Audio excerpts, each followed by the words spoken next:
Hello everyone. Sorry I haven't posted a video for a while, and trust me, it's not for the lack of trying. Been out coyote hunting quite a bit and no luck. I don't know how many times I've been out and I've only seen 2 coyotes and I didn't even get a chance to shoot at those guys. So I thought I'd make a video of the guns that I'm using, and my go-to powder burners are all made by Desert Tech. They're both bullpups. One of them's brand new, hasn't been out yet, so I can't really give a review on how it functions. So sorry, I've been under the weather. Recently caught a cold. I was home from work today, home from work yesterday as well. I haven't done that for a long time. I was trying to make it this whole year without missing any work, but almost made it and got my butt handed to me by this cold. But this is my MDRX in a 6.5 Creedmoor. That guy there, running a Vortex Gen 3 6 to 36. One of the things I really like about this scope is the parallax goes down to 10. I was planning on putting my Gen 2 Vortex back on this gun and putting this scope on my air rifle for next summer, and I still might do that. I just really like this scope. The 32 power or 36 power makes it really nice for seeing those squirrels out there at 100, 110, 200 meters. I'll get to the reason why that might not happen here in a little bit. You probably see it behind me there. My scope rings are ADM Recons. I love these scope rings. These are on all my guns now. Almost all my scope rings are 20 MOA, but they have like a vertical clamping mechanism to them. So this whole scope ring will come off and leave the base by itself. So I could, if I change out my scopes, and it's got a different size scope ring, all I need to buy is new clamps, and they will mount to this base, which gets quite a bit cheaper. The other thing I just ran into is I knew one of my guns had a scope base on it with 0 MOA on it. That's the cant for shooting longer distances. I like it on my air rifle because it does drop it. I think my rail on my air rifle's got a 30 MOA and my scope base has got a 20 MOA. It just works out really nice. But this guy here, this is my wife's 300 Blackout. It's got a 0 MOA scope base, but the scope rings are the wrong size.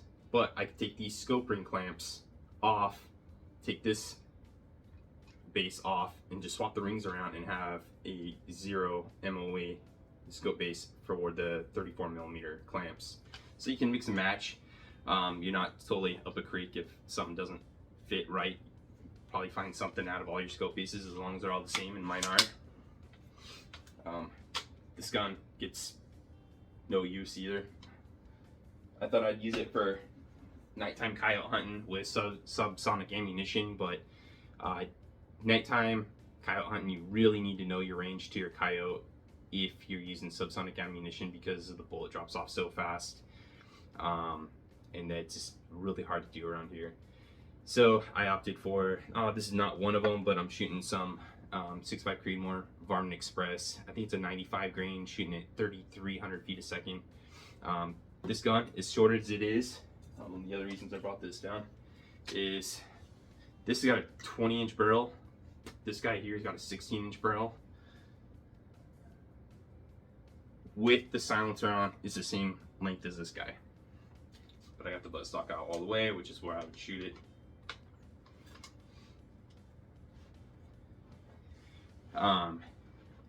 I left the trigger cam on here because I plan on going out again here soon. Got my GoPro mounted to the side as well, just because the trigger cam doesn't do well picking up low light video. But this gun, it's got an aftermarket trigger in it. It's breaking at 2.2 pounds 4 ounces. Really liking the trigger. If I go like where I don't grip the stock or grip the hand grip, and just like a precision shooter would do, and just touch it with my finger. Evidently the trigger bolt is so light with this particular gun, after it recoils, my shoulder pushes the gun back into my finger again, shooting once again. So I'm getting like a almost full auto feed to it, which I don't like for precision shooting. Evidently I can tune that out of this. I just haven't figured out how to do it yet. So when I'm out zeroing the gun, I'll just manually feed one round at a time. When I'm out coyote hunting, I do grip that grip, so I don't really have to worry about it too much. I've got my Arca Swiss mount on the bottom, along with my Atlas bipod. OSS Huxwork silencer or suppressor, can, whatever you want to call it. And I run Olight lights. They've never failed me out in the field. I really like them. I know there's a lot of haters out there for Olight, but I am not one of them. In fact, one of my little minis, I think it's called the Baton Mini, I ran over with my forklift on accident. One of my coworkers found it, gave it back to me, and it worked just fine. I did smash the casing a little bit and lock that battery into it, but it's rechargeable, so it's been good to go. I know there was a lot of hate on this gun. Kind of when it first came out, there's still maybe a little bit of hate on it still. It did drive me a little crazy at first. I had some accuracy issues that I could not solve. I went through so many rounds of ammunition trying to figure it out. My dad's got the exact same setup, same gun, everything, same silencer, and his did not have the same issues at first. Then it started developing them, and they were just throwing these huge groups out at 100 yards. It just was not working for me. So I did some more and more research, and come to find out that there's these 4 screws on both sides of the gun. They didn't use the correct Loctite when they initially built this gun. This is not a first gen either. This is a second gen. This is the MDR-X. So they should have figured this out, didn't. So I sent it back into Desert Tech, wanted them to just go through the whole gun, figure it out, and I had specific notes saying replace the Loctite and torque those screws down. They paid for shipping, so it was all good. Got my guns back, checked them over. Those screws came loose with a little bit in my fingertips. I did not have to apply any torque to them at all. So they did not check them, did not replace the Loctite. So they once again paid shipping back to Desert Tech, got it all fixed, sent back to me, and both my father's gun and my gun have been great ever since. There is an accuracy upgrade that you can buy for these. You send your gun in, and they'll JB weld everything in there into place, so you don't have to worry about those screws ever coming loose again. I don't know all of what it entails. They have gotten reports back saying that it works really well, but I'm going to wait until they nail down what kind of JB weld they're using, and I don't want to be the test dummy on that. I've already gone through a lot of money trying to zero this gun, so now it's working great. I've gotten a few coyotes. I've got 3 deer with this guy. I've lent it out. That person got a deer. It is a heavy gun. It is 16 pounds. Actually, probably 17 pounds with all the stuff on it, and a full 10 round or 5 round mag, whatever. I hunt deer or coyotes. We got a law, you can only hunt deer with 5 round mags. But 16 pounds, but most of the weight is here in the scope or back here in the gun. So it's balanced really nice. Most people don't complain about it when they're shouldering it and shooting standing, but they do when they grab it, like, holy smokes, it's a heavy gun. It doesn't bother me at all. Most of the time when I'm coyote hunting, it's sitting in a tripod, so I'm not bearing that weight anyway. I've got battery backup, plugs into the trigger cam, my GoPro. Of course, every single one of my guns has a scope level. Highly recommend it, especially like at a 22 or an air rifle. At the closer ranges, it serves a good purpose. At the longer ranges, for the powder burners, you're going to need that scope level. Okay, now for the silencer, this one's got a wrap on it, but it's a Huxworks 308 or a 7.62 can. It's a flow-through technology, so you don't have all the back pressure coming through the gun. So the gun is just a stock tune on the gas block. I didn't have to mess with any of that. It just works. Every gun that I put that can on, the gun functions as normal. I don't have to do anything. I've even put this can on my wife's Ruger 1022, and it worked just fine. The cool thing about this can is it threads onto the muzzle brake, and you buy the different muzzle brakes for the different caliber weapons. So I can put this can on everything from my wife's 22, her 5.56 or 300 Blackout, my 6.5 Creedmoor, or my 300 Norma Mag. It just works. I have not heard it on the 300 Norma Mag yet, so I don't know what it's going to do as far as hearing protection. But on all the other guns, to me, it's hearing safe. I could shoot it most of the time and not have to worry about my hearing protection. When we've stuck it on the 22, I don't recommend it for shooting quite a few rounds here because the 22 is dirty ammo. You don't want it really dirtying up the can, but these are really easy to clean. Shoot it with a foam solvent, let it sit for a while, put it back on your big gun, fire around through it, and it cleans it out. So not that big of a deal to me, but I still wound up buying my wife a dedicated 22 silencer. I'm not sure what it's gonna do on my 300 Norma Mag.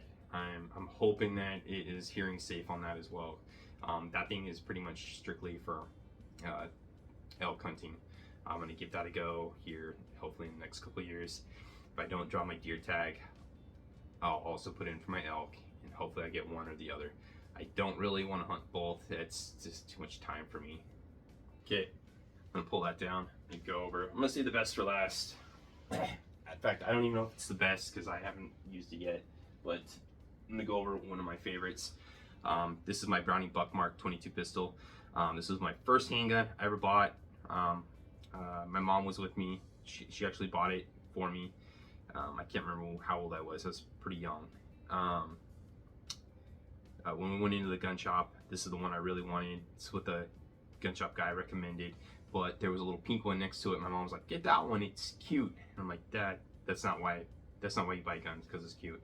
But when I got it, it did not have a threaded barrel, so I had to go and buy an aftermarket threaded barrel because running this thing with a can on the front is amazing, so much fun. And the open sights weren't, I mean, it's a pretty wide blade on the open sight. I just couldn't get the precision out of it I wanted. I never was able to get that. It was one of the first problems I noticed when I got this gun. I think I was probably in, I don't know, 6th grade. I always wanted a red dot on it, but it did not have a Picatinny rail for a red dot. So I just recently upgraded that and went ahead and got the Vortex Defender, put that on there, and now it seems just a total blast. Just love it. This, the reason I carry this out coyote hunting, not for self-defense, which is kind of crazy. There are days where I wish I carried my 9mm with me with the flashlight on it. The cougar problems around here just getting more and more problematic. But I've usually got my 6.5 Creedmoor slung across my front, so I have pretty quick access to that. But this is my raccoon getter. I can take out the raccoons without making too much noise. Hopefully won't scare the coyotes. However, I try and wait until I'm done coyote hunting before I go and set this guy off. But this is one of my favorite guns here now. Since I got the silencer for it, this thing is so much fun. Okay. This also is a Huxworks can. This is the Rad 22. I don't know if they make it anymore. I think they got a new flow-through design. I don't think this one's got the flow-through. This actually got baffles in it. But it is super quiet still. My wife loves it.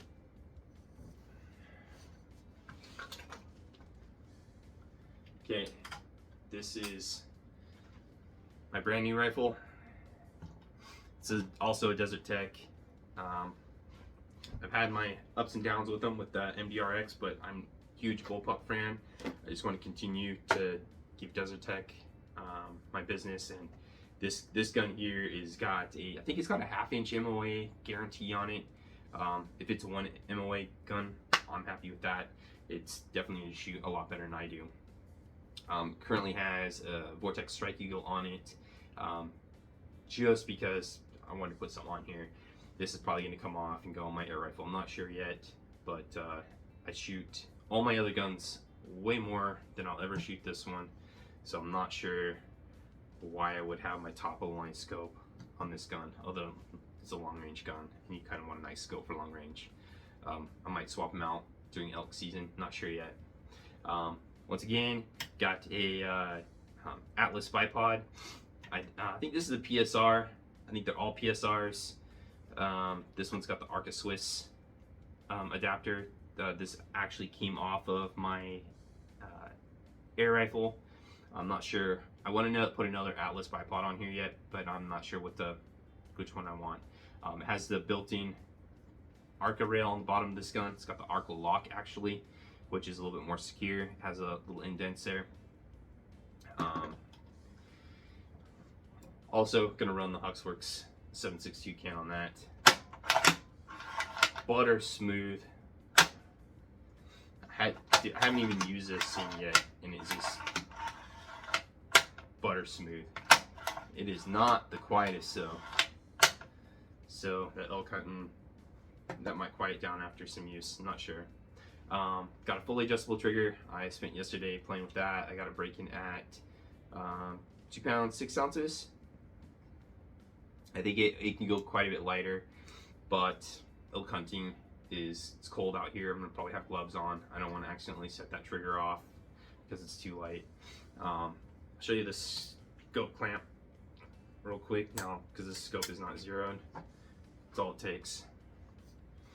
I have had it off and on in my air rifle, put it back on, and it's returned to 0 with no problems. Just gotta make sure you get it put back in the same spot you took it off. This one is not marked, my rail's not marked, so I don't even know where I took this off of. But it's not really set up anyway, so I'm not too concerned about it. The nice thing I like about this scope versus their top of the line scopes is my air rifle, I'm constantly adjusting my zero. The air pressure's a little different, the temperature's different outside, my zero will change. I go from pretty cool weather to super hot weather, walking up down in the orchards, so I will change zero. With this one here, you just take the cap off, turn it to 0, put it back on, and you're good. The other ones, there's Allen keys you have to unlock, re-zero it, or zero the gun while shooting, and you got to make a commitment to zero the gun, lock everything back out. If I'm out squirrel hunting and I notice my scope shooting a 1/2 mil right, I can turn this 1/2 mil right, take the top off, move the cap, put it at 0, put it back on, and it's zeroed. The other guns don't work that way. I really like the zeroing system on this. However, I think it's not as precise as the other ones, is why they don't use it on the top ends. But I don't know. So this is my 20 MOA mount, and I think this rail is 20 or 30 MOA, and you can see it's getting super close to the rail there. And if I want to put on my thermal on the front, it will probably touch right here. So I need to get rid of this 20 MOA mount and just put a 0 MOA mount on there instead. I don't know a ton about this gun yet. I got it in a 300 normal mag because that was what was on sale. I pulled the trigger on it without realizing, hey, there's no hunting ammo available for this, so I gotta get into reloading that. I have not gotten into reloading anything yet. I have all the equipment for 9mm and 6.5 Creedmoor. Just haven't done it yet. This is my 300 normal mag next to my 6.5 Creedmoor. So the sucker's gonna kick a lot harder, but it can reach out there and put an elk down at 300 meters, where I don't know if I want to try and put an elk down with my 6.5 Creedmoor at 300 meters. I don't think that's a good idea. However, for it's still kind of expensive, but just over $1,000, around $1,500, I think I can swap this barrel, bolt, and mag out and make this a 6.5 Creedmoor. Then I can practice with the same gun I'm gonna hunt elk with. And then when it's time to go hunt elk, pop in the barrel, re-zero my scope, and ready to go. And supposedly it holds 0. You can swap the barrels out all day long, put them back in, and it will hold that 0. Even after I purchased this, not realizing what I was getting into with 300 Norma, Norma mag, I don't know if they're the same thing or not. Again, I don't know much about it, but I know that's going to put down an elk. The research I have done is the 300 Norma was adopted by our U.S. military as one of their sniper rounds. So hopefully this ammunition gets a bit cheaper, easier to find. I can't find any hunting ammo for it right now. I got some tactical loads from Berger. Hopefully those work. I'm not sure if I'm gonna get into reloading. I'm not sure if I'm gonna even hunt elk this year or next year. So I gotta do some trial and error and more research on that. But as time goes on, because the military adopted it, hopefully it gets more prevalent. One of the things I really liked about the Desertec SRS was how easy it is to adjust the trigger. There's 2 holes on the bottom of the grip here, the trigger guard, that you just put Allen keys through. I could not find those Allen head bolts in there at all. Searched, got in there with the light, couldn't find it. YouTubed it, said, yep, they're underneath there. Come to find out, I looked in the owner's manual, and on the M2, they moved it. It's only got the 1 screw now, and I have to take this whole plastic handguard thing apart to adjust that. So that was annoying. However, I got it where I wanted. I hopefully don't ever touch it again. It'd be nice if they had interchangeable grips. They don't. However, I'm not opposed to this grip. I actually like it. A lot of it is plastic, but this whole upper piece is metal. The upper piece, this Picatinny rail goes clear out here. It's all built into the receiver. It's one of the upgrades to the M2 that the A1 and A2 did not have. So you can put your laser, your aiming device or whatever, your thermal, night vision on the front here and not lose 0. So that is an upgrade I was willing to pay for. It does have an adjustable cheek rest, 2 screws, adjust it up. I have not really played with that yet. Adjustable length of pull.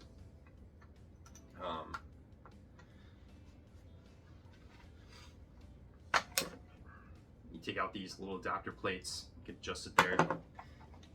But this is how you take out your bolt.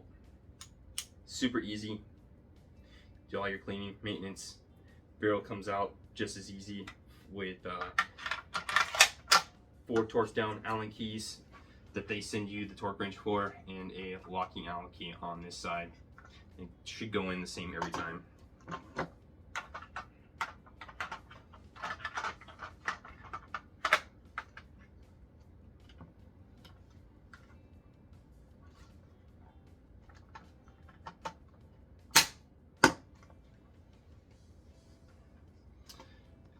Another thing, I don't know if I'd ever use this or not, maybe.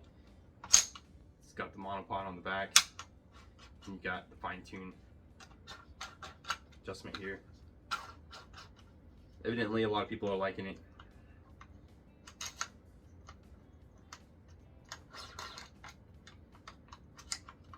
Man, it's super easy to deploy. You just pull down on it.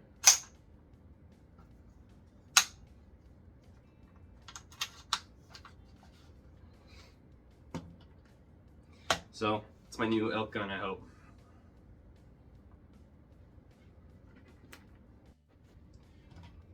As big and bulky as this gun looks, it's actually pretty short. It's got a 26-inch barrel in it, heavy barrel, with the silencer on it. And if I put a silencer on this 300 Blackout 16-inch barrel, they'd be probably be 3 inches shorter still for this guy, but the longer barrel on the 300 Ulna mag, I think it is worth it. You're going to gain some feet per second on that.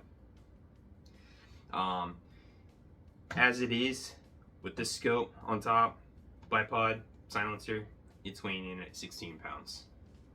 Not super light, but I'm willing to pack it. It's not super heavy. Okay, I just weighed my air rifle to make sure it's weighing in at 15 pounds, 16 pounds, 16, 17 pounds for my MDRX. So all my guns are around that 16 pound range. My pack is just under 40, so that's got all my lights, tripod, extra clothes and stuff in it for coyote hunting. So my whole kit is not that light, but I'm not hiking in the backcountry hunting elk. I'm not about that. Mostly coyotes. In the summertime, I'm not packing that pack. I'm packing my tripod and my air rifle.